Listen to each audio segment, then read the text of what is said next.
নমস্কার, welcome to my channel e learning with Arnab sir. আমি আজকে ক্লাসে এলাম ক্লাস 11-এ সেমিস্টার 2 পলিটিক্যাল সায়েন্স বা রাষ্ট্রবিজ্ঞানের ফুল সিলেবাস এবং মার্কস ডিস্ট্রিবিউশন নিয়ে আলোচনা করতে।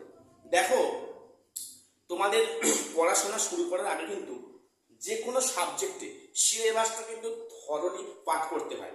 অর্থাৎ সেখান থেকে কটা কি ইউনিট রয়েছে বা কটা কি অধ্যায় রয়েছে এবং প্রত্যেক অধ্যায়ে কত মার্কস রয়েছে ওটা কিন্তু সবার আগে আমাদের জানাটা খুবই দরকার। তারপরে পড়াশোনা আরম্ভ করার প্রশ্ন। তো আমি আজকে ক্লাসে এলাম পলিটিক্যাল সায়েন্স বা রাষ্ট্রবিজ্ঞান বিষয়ে ক্লাস 11-এর সেমিস্টার 2 ফুল সিলেবাস এবং নাম্বার কম্বিনেশন নিয়ে আলোচনা করতে। প্রথম বলি, তোমাদের সেমিস্টার 2-তে ক্লাস 11-এ রাষ্ট্রবিজ্ঞানে মোট 6খানা ইউনিট দেওয়া আছে বা 6খানা অধ্যায় দেওয়া আছে। তাদের নাম কি আছে? ইউনিট 1-এ আছে রাজনৈতিক তত্ত্বের মূল ধারণা, ইউনিট 2 আছে জাতীয় জাতীয়তাবাদ, ইউনিট 3 আছে সরকারের বিভাগ, ইউনিট 4-এ আছে সমসাময়িক ভারতীয় রাজনৈতিক চিন্তাধারা এবং 5-এ আছে মৌলিক অধিকার, 6-এ আছে নির্বাচন এবং প্রতিনিধিত্ব। অর্থাৎ এই যে 6টা যে আমাদের মোট ইউনিট দেওয়া আছে, আমরা জানবো যে এর মধ্যে কোন ইউনিটে কত মার্কসের কোশ্চেন হবে এবং প্রতি কোশ্চেনের মার্ক কত থাকবে। আমরা সবাই জানি যে সেমিস্টার 1-এ ছিল এমসিকিউ বেসড এক্সাম, কিন্তু সেমিস্টার 2-তে আছে ডেসক্রিপটিভ বেসড এক্সাম।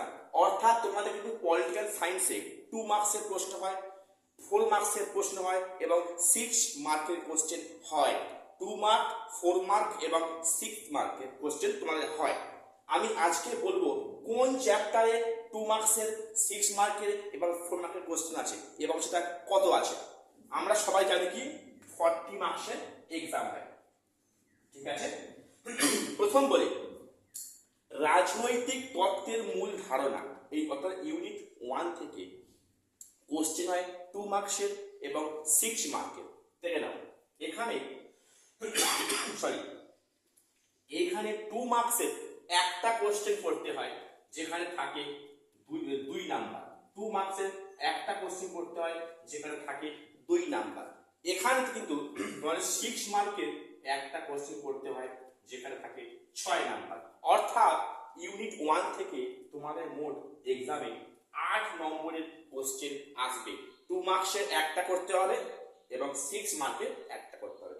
এই হলো 6 দিয়ে 8 নম্বর। এবারে ইউনিট 2 এসো, যার নাম হচ্ছে জাতি এবং জাতীয়তাবাদ। দেখো এখানে কি কোশ্চেন হয়, এখানে 2 মার্কসের কোশ্চেন একটা হবে সমান সমান 2 মার্কস এবং এখানে 4 মার্কসের কোশ্চেন একটা হবে ইকুয়াল টু 4 মার্কস। অর্থাৎ ইউনিট 2 থেকে তোমাদের মোট কোশ্চেন আসবে 6 মার্কের, 2 মার্কের একটা এবং 4 মার্কের একটা। এবারে ইউনিট 3 এসো, সরকারের বিভাগ। দেখো এখান থেকে কিন্তু কোশ্চেন আসবে 2 মার্কের একটা কোশ্চেন, 6 মার্কের একটা কোশ্চেন। অর্থাৎ তোমাদের ইউনিট 3 থেকে আছে মোট 8 নাম্বার, যেমনটি ইউনিট 1-এ ছিল।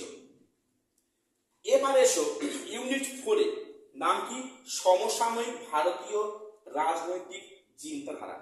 এখান থেকে কিন্তু কোনো 2 মার্কসের এসকিউ আসবে না, এখান থেকে শুধুমাত্র 6 মার্কের একটা কোশ্চেন দেবে সমান সমান 6 নাম্বার। অর্থাৎ এখানে আছে কত 6 মার্ক, ঠিক আছে।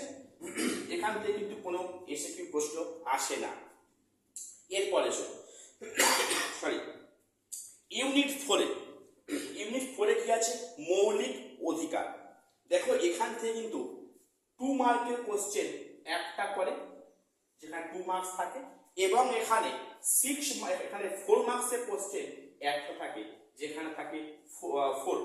অর্থাৎ এখানে 2 মার্কসের একটা, 4 মার্কসের একটা, মোট এখানে আছে 6 মার্ক।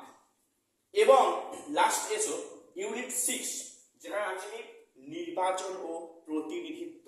দেখো যেখানে 2 মার্কসের কোশ্চেন একটা আসবে এবং 4 মার্কসের কোশ্চেন আসবে একটা, এই নিয়ে হলো মোট 6 মার্ক।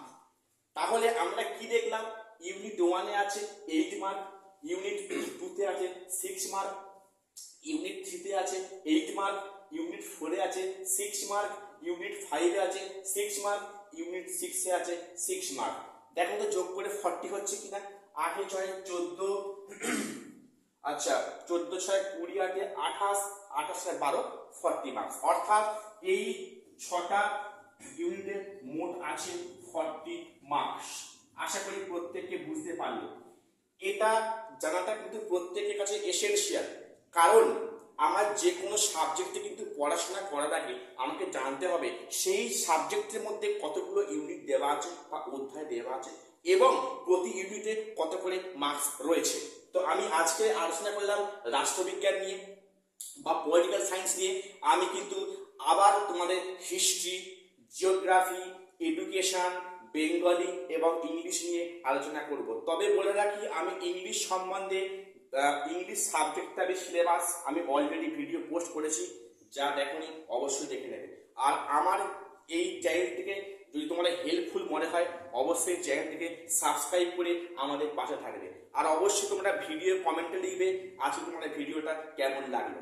আর অবশ্যই ভিডিও একটি লাইক করতে ভুলো না। তো আজ এখানে শেষ করলাম, দেখা হচ্ছে পরে কোনো ভিডিওতে।